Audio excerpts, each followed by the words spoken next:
Assalamualaikum warahmatullahi wabarakatuh. Innal hamdalillah nahmaduhu wa nasta'inuhu wa nastahdihi wa nastaghfiruh wa na'udzu bihi min shururi anfusina wa min sayyiati a'malina. May yahdihillahu fala mudilla lahu wa may yudlil fala hadiya lahu. Allahumma salli ala sayyidina Muhammadin fil akhirin, Allahumma salli ala sayyidina Muhammadin fil awwalin, Allahumma salli ala sayyidina Muhammadin fil mala'il a'la ila yaumiddin. Allahumma salli wa sallim ala sayyidina Muhammadin fi kulli waqtin wa hin. Wa ba'du.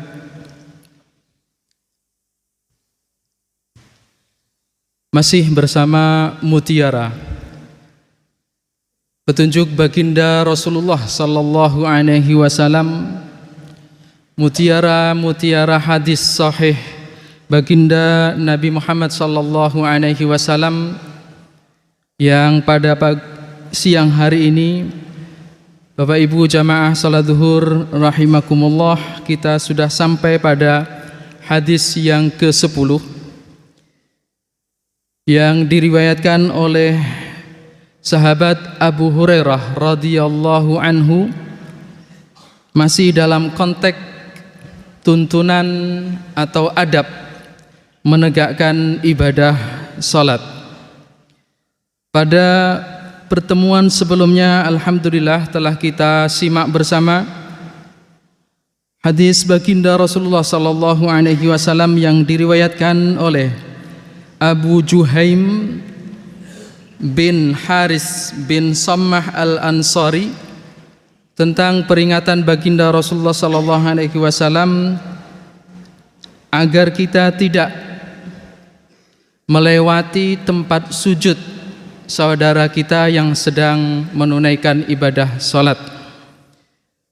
Lau ya'lamul marru baina yadayil musalli madza 'alaihi lakana an yaqifa arba'ina khairan lahu min an yamurra baina yaday. Seandainya orang yang melewati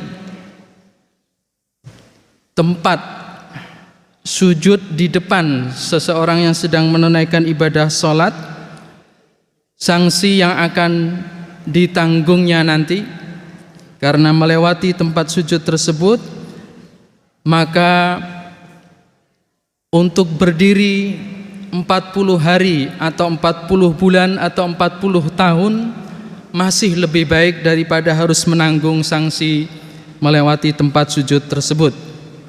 Hari ini kita akan lengkapi dengan sebuah hadis baginda Rasulullah sallallahu alaihi wasallam yang berkaitan erat dengan rukun salat. Abu Hurairah meriwayatkan bahwasanya baginda Rasulullah pernah suatu hari masuk ke dalam Masjid Nabawi sallallahu alaihi wasallam, melihat salah seorang sahabatnya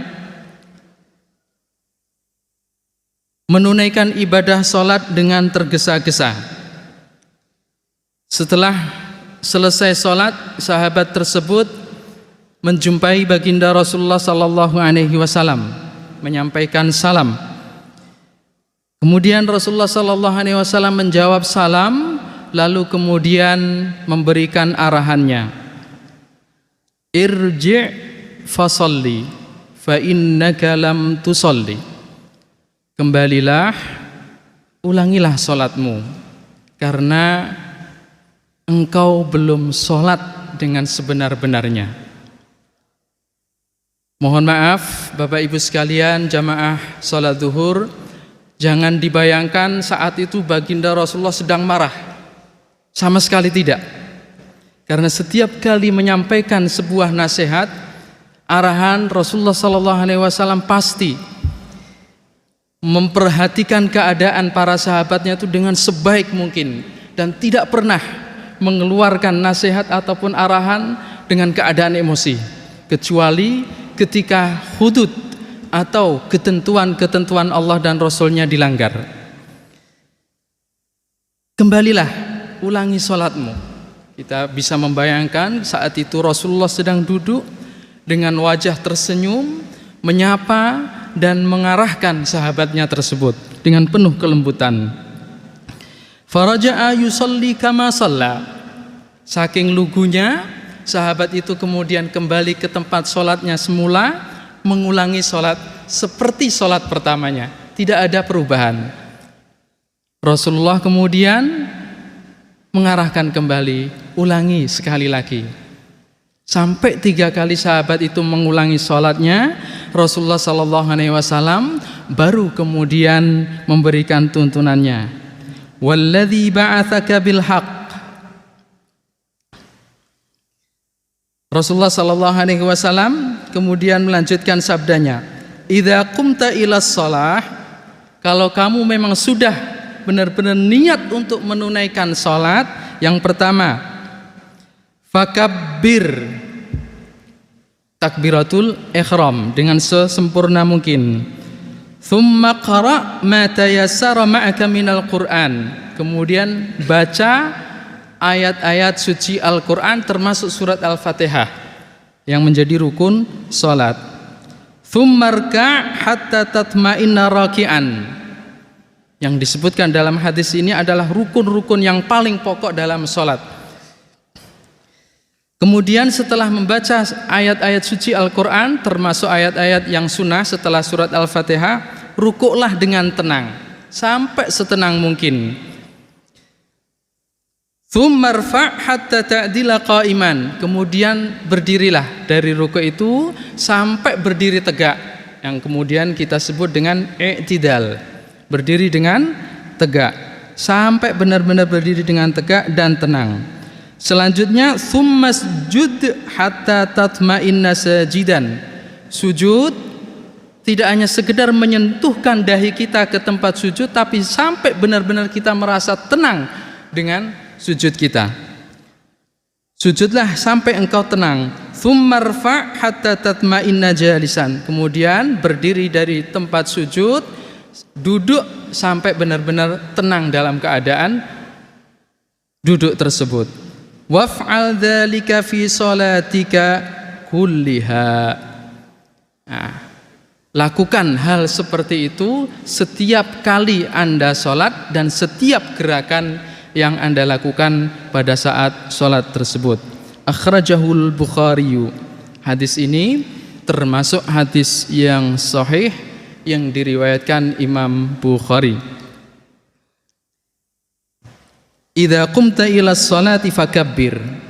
Rukun yang pertama takbiratul ihram. Jangan sampai kita, meskipun kita masbuk, makmum masbuk, jangan sampai lupa ketika kita takbir pertama merupakan takbiratul ihram yang rukun, menjadi salah satu rukun sholat. Kita benar-benar sadar kita sedang takbiratul ihram. Kemudian tsumma qra' ma tayassara ma'aka minal Qur'an. Kalau kita sedang menjadi makmum, imam membaca surat Al-Fatihah dengan bacaan keras, berarti kita mengikuti dengan cara menyimaknya baik-baik. Baru kemudian setelah surat Al-Fatihah selesai bacaan amin, dalam madhab Syafi'i kita dianjurkan para makmum membaca dengan lirih surat Al-Fatihah sesuai dengan waktu yang diberikan imam, jeda antara dia membaca amin dan ayat berikutnya. Tsummarka hatta tatma'inna raki'an, setelah itu baru kemudian rukuk dengan tenang. Tsummarfa hatta ta'dila qa'iman, kemudian i'tidal sampai dengan benar-benar tegak.